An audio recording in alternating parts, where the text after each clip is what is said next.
L'Ermitage occupe une place de choix parmi les musées du monde. Le plus grand de l'Earth. How long is it, my fucking sucky Jesus? L'Ermitage occupe une place de choix parmi les musées du monde. Le plus grand de l'Est. Il renferme plus de 2,5 millions d'œuvres d'art provenant d'époques et de pays et de peuples différents. Au cours des 200 années de son existence, l'Ermitage, qui n'était d'abord qu'une collection d'art dont ne pouvait jouir qu'un cercle restreint de la haute noblesse, s'est transformé en un véritable musée national qui offre joie et beauté à des millions de visiteurs.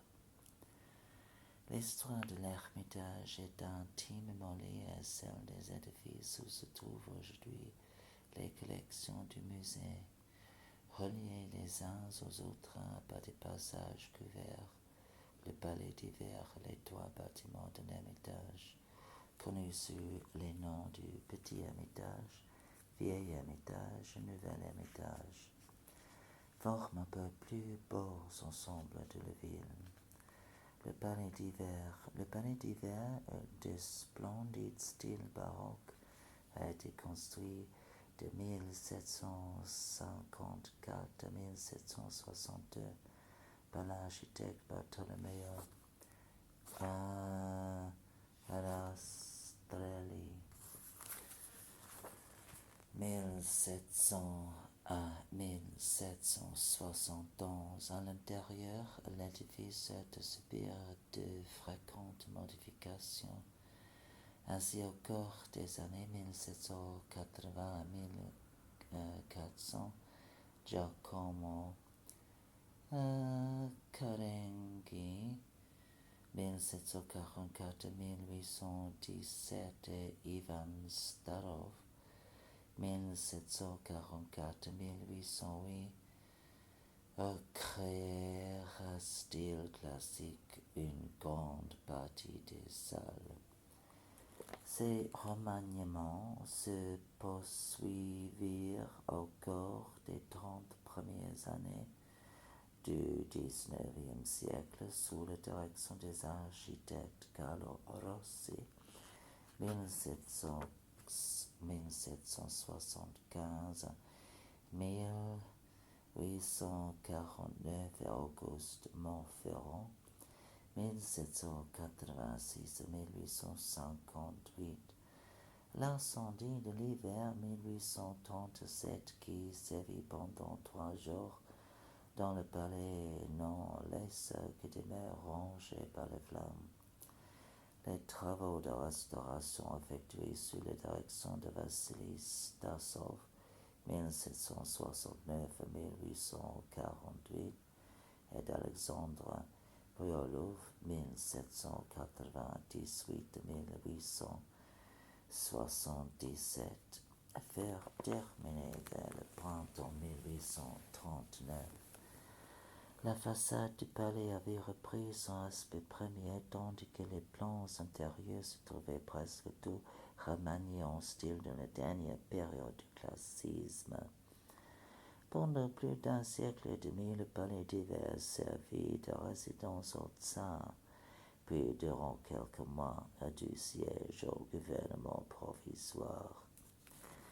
Après la grande révolution d'octobre, il fut transformé en musée. Le grand escalier du palais d'hiver, par le vestibule de l'entrée donnant sur le quai du palais, nous accédons à la galerie Rastrelli qui vient aboutir au grand escalier du palais d'hiver.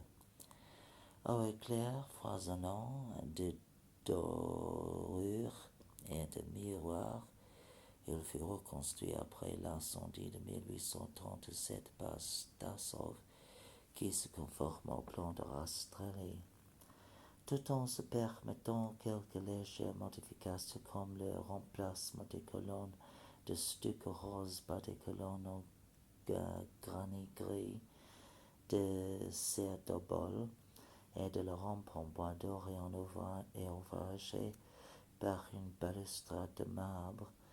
Les consoles supportent des statues d'albâtre. La sagesse et la justice. Les saints œuvrent à terre bénéve. La majesté et l'abondance œuvre de haine ustinove. La fidélité et l'équité œuvre de haine. Mercure, œuvre de Manuelov, et la muse, œuvre d'Hermann. Dans la niche centrale du palier inférieur se trouve une statue de marbre, œuvre anonyme du XVIIIe siècle, l'allégorie de l'État, la souveraineté, la plafond du XVIIIe siècle représente les deux dieux de l'Olympe. La fondation de l'Ermitage au Pampo date de la fondation de l'Ermitage l'année 1764. Année où le palais s'enrichit de 225 tableaux achetés chez Gotskowski, commerçant de Berlin qui avait rassemblé une collection pour le roi de Prusse, Frédéric II. Les revers de la guerre de 7 ans ayant complètement épuisé les finances royales de la Prusse, la collection échut à l'impératrice de Russie Catherine II. Ce premier lot fut suivi de nouvelles et nombreuses acquisitions faites de l'étranger et provenant de différentes ventes. 1769, la collection de tableaux de Brûle en Saxe, 1772,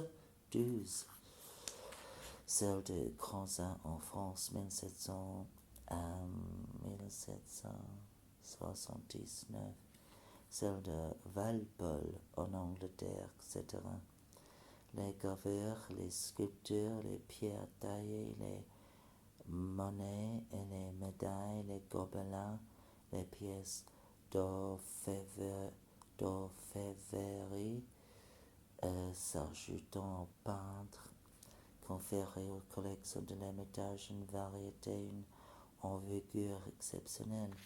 Les trésors de l'Ermitage, à cette époque musée du palais, étaient considérés comme la propriété personnelle de Catherine II. Elle y fait allusion dans une de ses lettres où elle déclare qu'elle est seule, avec les souris, à jouir de toutes ses richesses.